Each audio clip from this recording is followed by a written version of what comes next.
Jeff, you have a very strong connection to this film. I was one of the folks that was kind of consulted specifically to talk about identity-based violence and in what was truly one of the more exciting things as a nerd and a lover of film and pop culture. I have a credit on the movie.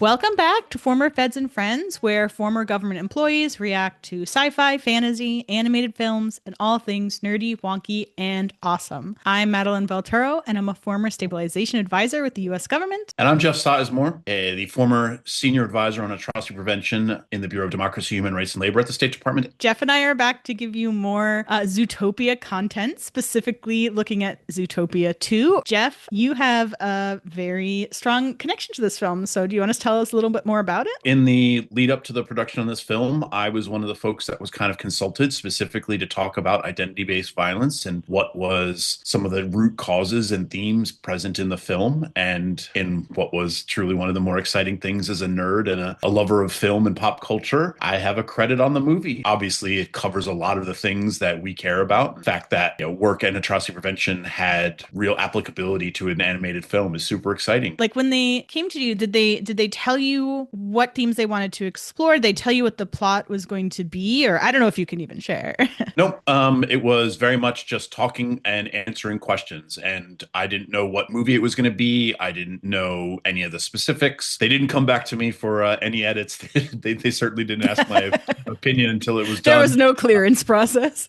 There was not. But I was really fortunate enough to be able to go to London and see the movie premiere with the actors and the director and the writer present. And as a person that loves Hollywood and loves the movie making process, one of the more fun and exciting days I've had. Well, and that gets into a lot of the themes that I'm sure we're going to discuss today that overlap with your expertise, my expertise, and are in the film. We're looking at histories of erasure, community inclusion, community exclusion, forced displacement of groups based on ethnic cleansing. The fact that justice takes a long time and is not instantaneous, and that communities can feel othered, that they wait for justice, and it's really important for them to feel whole again. Yes, exactly. So let us jump in.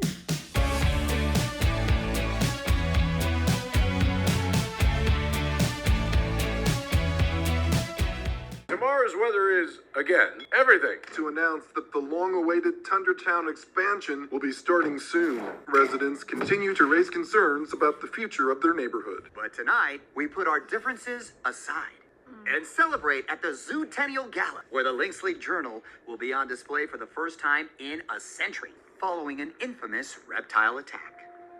The Linksley Journal, containing the patented Weatherwall plans, was originally written by Ebenezer Linksley. We have this technology that has kind of created a lot of justice and a lot of inclusion in Zootopia because it allows, and a lot of harmony because it allows all the different types of animals to live together. And you have supposedly the person, who people seem to understand has made this technology or came up with this idea. The Linksleys, they also mention this expansion of Tundra Town. And that people are unhappy about it, but just kind of hiding the background a little bit there. They're hinting at, we're going to have this gala and we're going to put our differences aside for the moment. That matters, right? That subtext that's sort of hidden in there is indicative of some bubbling tension and some bubbling issues that sort of are moving along. And the fact that, the news is choosing to focus on the positive story and the thing that makes the very wealthy, very important leaders look good, that never happens in real life. Truth bomb!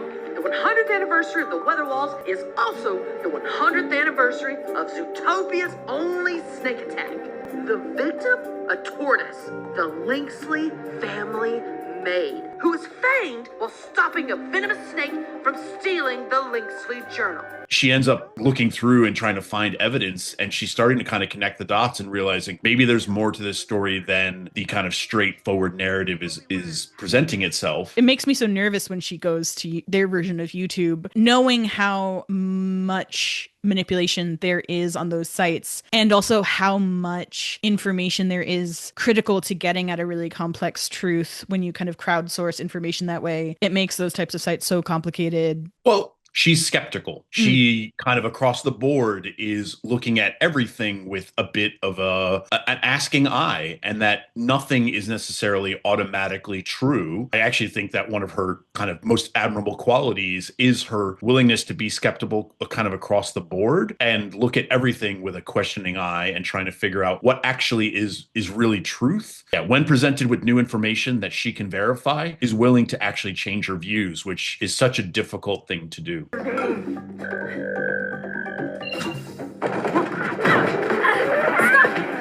You don't have to hurt him. Hurt him? Snakes never hurt anyone. We aren't the bad guys.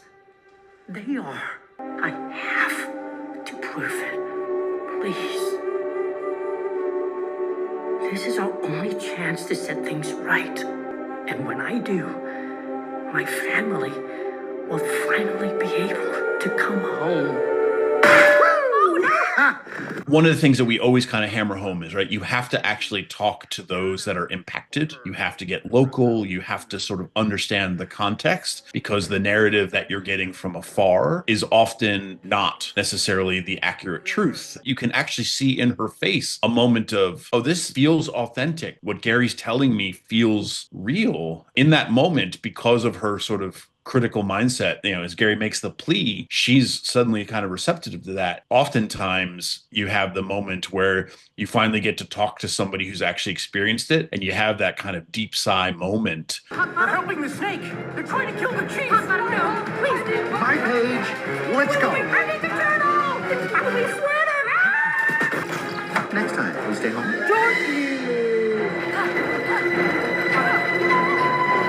The bravery with which people we have worked with to collect evidence in the context of violence is, I know this is like essentially a little car chase scene or whatever, but it's actually really quite remarkable, the different things, brave things people have done to collect evidence. Absolutely.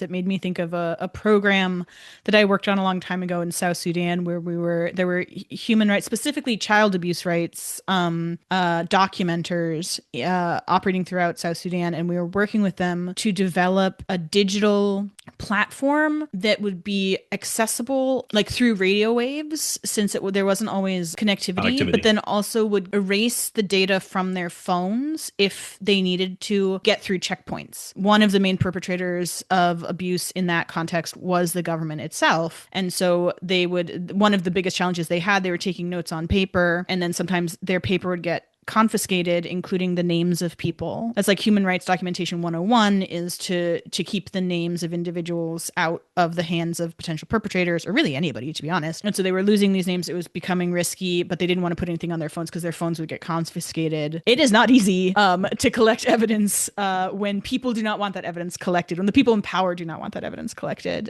I helped fund other programs doing very, very similar work. How do you set up digital protections? How do you ensure that your data is secure? We paid for troves of documents to be physically moved so that eventual justice could happen. Recognizing that the opportunities to actually get hands on some of this really important documentation that may eventually lead to accountability, that's a perishable resource. And if it's not protected, it's really important. But you don't necessarily want to be putting the folks doing the collecting at any greater risk. A lot of this is happening from civil society. In my previous job, we did training specifically to teach civil society folks how to do this as efficiently, as safely, at a quality that can still actually be used in a court of law. Snakes may have been framed for the fanging of that tortoise. Do you have any idea why? Or how this book could prove it? But if it has to do with snakes, your best bet is talking to a reptile. Like we were saying, talking to the impacted communities. Almost no one does. Yep. But you can still find them. You just need a reptile expert. Someone local who knows where to go. Lucky for you, I met someone. I do love the connection, the feminine connection between like the handbags and that they have these, they make these connections that are then useful. If you want to talk to a reptile, I am your gal. I am a little bit surprised that she reports publicly on what she reports on and does not have a stronger security detail. Like, I would think that she might be targeted online, if not actually. Absolutely. In the darkness of a dank underpass, stepped into the vehicle, not realizing their lives were about to change. Everything is content. we're gonna meet a reptile? Because you're about to be best buds with Nibbles Mapleston! Now, if any reptile would know the secret of that book and why the snake wants it, hey, Johnny! It's my old lizard friend, Jesus. Why would a lizard hide here? When Zootopia was founded, the whole neighborhood got cut off from the rest of the town. Kind of on their own here. Yeah, it's probably why reptiles like it. They can just do their thing. Plus, it's the only place in town. Communities that want to just be left alone by the state because that's better than being targets of the state. Just let me handle the locals. Water folk tend to be a little standoffish around Landy. Oh, I never made the connection that she is a water folk that she's a beaver, so she spends a lot of time. She's a landy who spends a lot of time in water. From around here. Yep. But coin's a coin. Oh, no. So she's allowed to kind of move between the two worlds. Yeah. Honest mistake. Do not do that! Let's let Nibbles handle this. Thank you. Nibbles is a wonderful caricature of a role we know well in the work that we do, which is, like you said, the bridge between investigators, policymakers, decision makers, and a marginalized community. That role is so important. It's somebody you have to find. It's not something that you can really make. Her ability to gain them access where they would not be able to gain access otherwise, right? They would have been run out of Marsh Market. The ability to just sort of jet into a place and expect that the red carpet is going to be rolled out has befallen quite a few diplomats who don't have the humility to realize that you need to understand the context. How do you develop credibility? How do you develop rapport? Having somebody who sort of understands that and has done that work is super important. And especially the importance of those kind of symbols that you can be trusted in spaces where people who have been targeted, like we said, targeted by the state, spaces where people feel constantly under threat is particularly important. Trust is so easy to lose. It's really hard to gain where someone that they already trust you. It's amazing how that transference is really, really important. That's to be treasured and protected because once it's gone, it's gone. And for so many of these communities that have been exploited or where it's been extractive, Nibbles is able to be that, as you said, bridge. The fanging didn't just change how folks saw snakes. No mammals trusted any reptile after that. That's why we all left. And that's when the Linksleys expanded Tundra Town the first time. And it's happening again. The expansion is going here. Marsh Market will be buried in snow. We'll all get pushed out, and there's no way to stop them. So how does marginalization happen? So you start out with an incident that may or may not have been painted the way that you wanted it to, and then that's used as a cudgel to then lead to really specific policies and procedures of dehumanization. They feel put upon by the rest of folks, and then actually their area is taken over and expanded over as part of that, and they're moved out of their habitat, their danger being used as a reason, whether that's true or not. I mean, we've seen that with movement of populations. We've seen that where you start to take away the ability for folks to run businesses, or you take away the ability for folks to be franchised in government and get government services. This is squarely in line with what happens pretty often as a dominant group is trying to eliminate a marginalized population that they no longer want to interact with. That's one way you can kind of get out of having to protect the rights of people under your own laws. Like, I want these rights for myself, but I don't want to have to protect these rights for this group that I don't respect or something, is to drive them away. And then you're no longer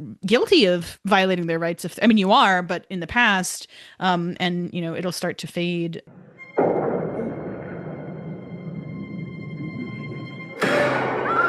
They tracked you.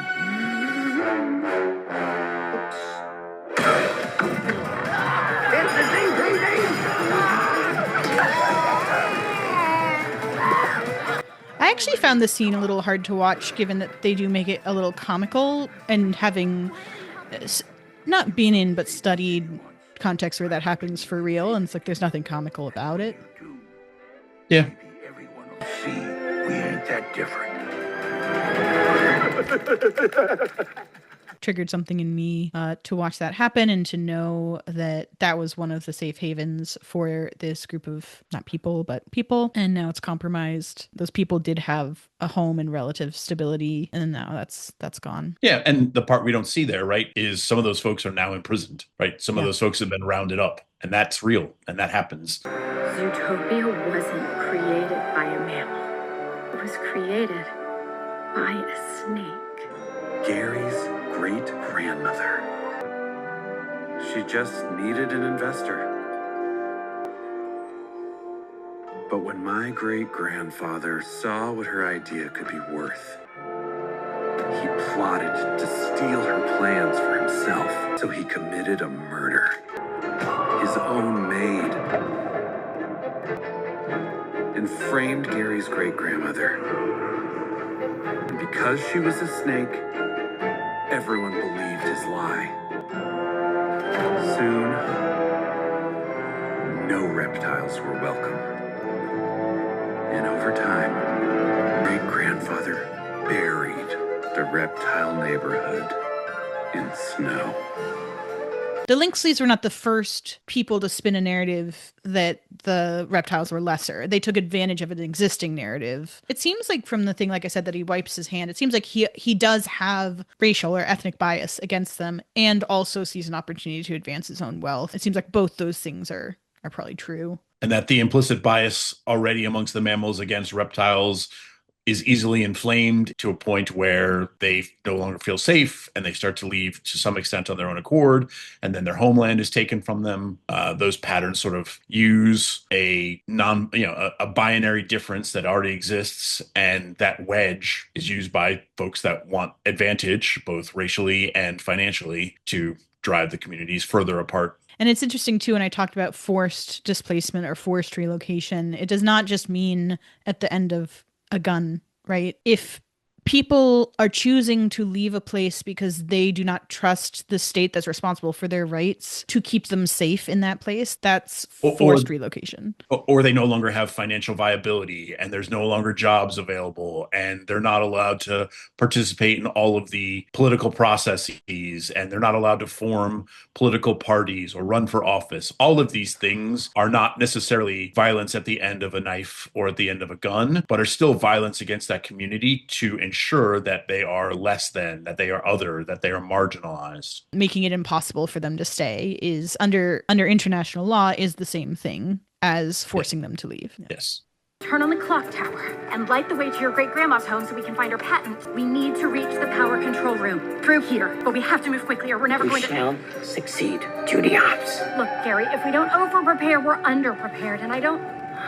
My family's been trying to prove we're not what everyone thinks for 100 years. Even this close. They never want me to put the weight of the world on my shoulders. Because I don't have any shoulders. We shall succeed. I found Gary's character very interesting. He's very positive. That is a common coping mechanism I feel like I see in members of communities that see it as their role to fight injustice, to achieve some sort of reconciliation for harms that have been done to their community. The odds are absolutely stacked against Gary, right? He's advocating for an entire class of people here, and he's farther along as far as making this real. And so in some ways, his boundless enthusiasm and boundless optimism is kind of necessary to keep that motor running. On the flip side, he also has this very kind of Zen attitude towards don't put it all on yourself, because Judy is also doing that thing where she's like, this is really stressful work. Even when you're doing it at the second or third degree level, like we were at the policy level, like you feel this urgency, you feel this responsibility manifests in kind of over manifestation of wanting control or overworking. Absolutely. You're correct. You meet folks in these unbelievably dire circumstances that would have broken so many people, and yet still smile, still hug, still keep doing the work. And then, as you mentioned, right, for the folks even that are kind of second and third order, that vicarious trauma, that sort of caring deeply about the folks in the affected communities, when you do this work, if you're going to be good at it and you're going to actually care, it hurts. It's hard because we don't win all the time. Bad things continue to happen to good people for no good reason and folks that we care about. You can't be in this business and not know folks that have gotten disappeared or been jailed and marginalized. And so I think her concern for Gary and her sense of, I have to do right by you all, that's pretty accurate too. Ryan, go! You say justice is dead.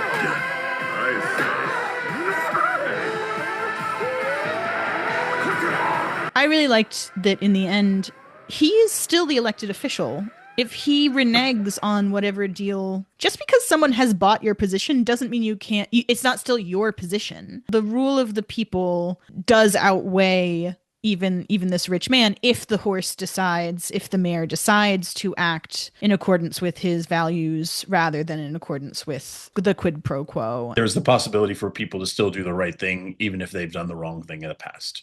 Yeah. And like, he may still face consequences, as he probably should, but we can all find our moral compass, even if we lost it for a while. And we all know politicians who have stuck by their convictions at the expense of their seat, right? Where they and many of them know that this will be their downfall, and they do it anyway because they think it's in the best interest of their constituents. That does happen. We've always been better than you, and we always will be. Nothing you do matters. Well, it matters to him.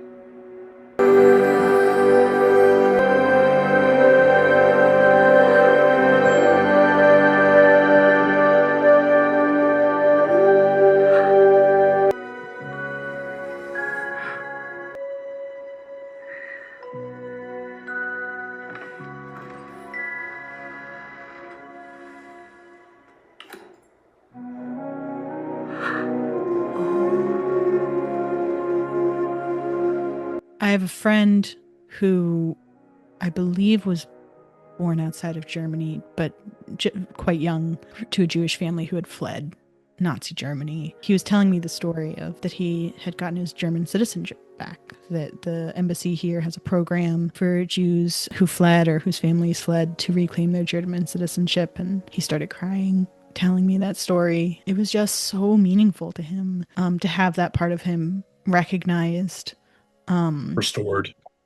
Yeah. And, her comment to him is like, it might not matter to everybody, but it matters to Gary. Obviously, that means it matters to the rest of the reptiles. We understand that. But I think that's actually kind of a crucial thing for the folks that are thinking about this work is you might not be able to save everything, but if you help a couple, it's more than zero. It's better than nothing. That's been something that I have found helpful because the work is not linear. Often it's one step forward, three steps back sometimes, but each of the small wins is still a win. Yeah. And it's still helping folks that deserve it because of their humanity.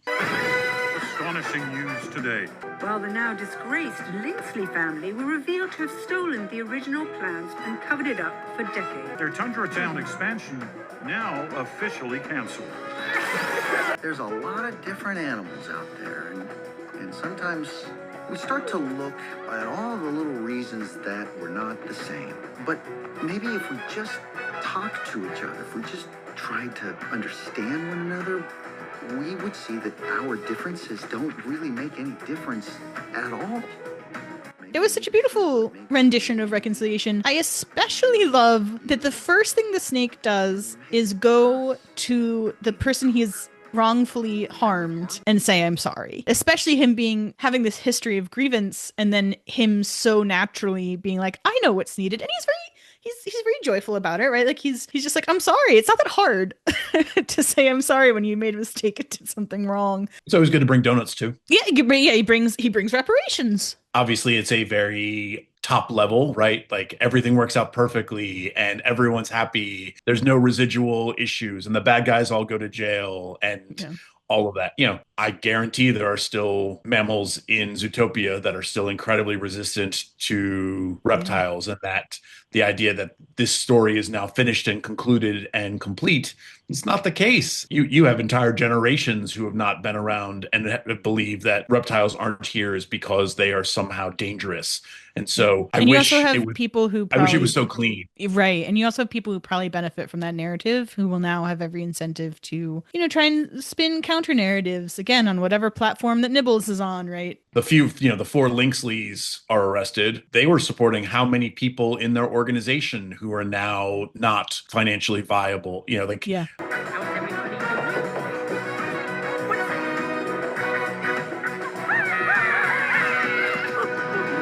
I think the fact that what he wants is to be with his family in his home is so accurate and universal. And in the stabilization space, often where we find ourselves stopping our kind of theory of change logic is that people need jobs, that like something is unstable because people need jobs. But I always push people to think beyond that, to be like, jobs give you income. What do you want to do with your income? And typically it is about being able to build or support your family. And I feel like that part is often missing, that is the resolution he wants. Did ring very authentic to me in the communities that I've worked with. It's often less explicitly spoken, but that's what they want. They want to like live in peace with their family. And people are trying to stop them.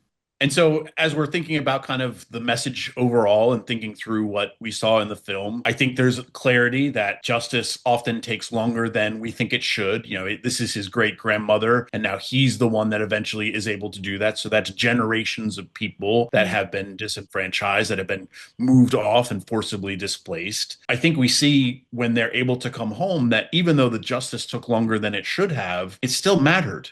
Because for them now, they have the ability to have actual justice and restorative justice. So not just retribution against the Linksleys, but they're back in their home and they have their neighborhood back and they're able to return to their area. And so thinking through justice on kind of that broader spectrum than just criminal accountability. Also, it's about trying to make the folks that were harmed and the survivors, to make them whole. I think this is a really good example of kind of what that looks like. In so many ways, much like Zootopia 1, the necessary need for good, thoughtful people to work at trying to get to justice and to look after the marginalized populations. And despite the fact that neither of Judy nor Nick are perfect, they are good avatars because at their heart, they care deeply about the need for this. And despite huge pushback, despite a bunch of structural factors, despite being disbelieved by their peers, their work actually eventually gets to a place where justice is possible for Gary and all of the reptiles writ large. And yeah, it's not an easy job and it's not necessarily going to be immediately successful, but we believe it's work worth doing.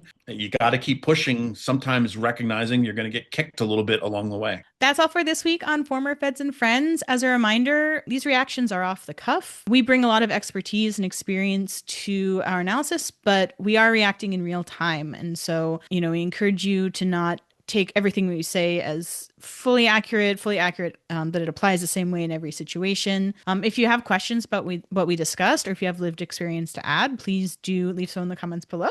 We do love to engage with you down there. And until next time, we're Former Feds and Friends. We used to work for government. We don't anymore, but we still work for you. And we'll see you in the next one. Peace out.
There he is.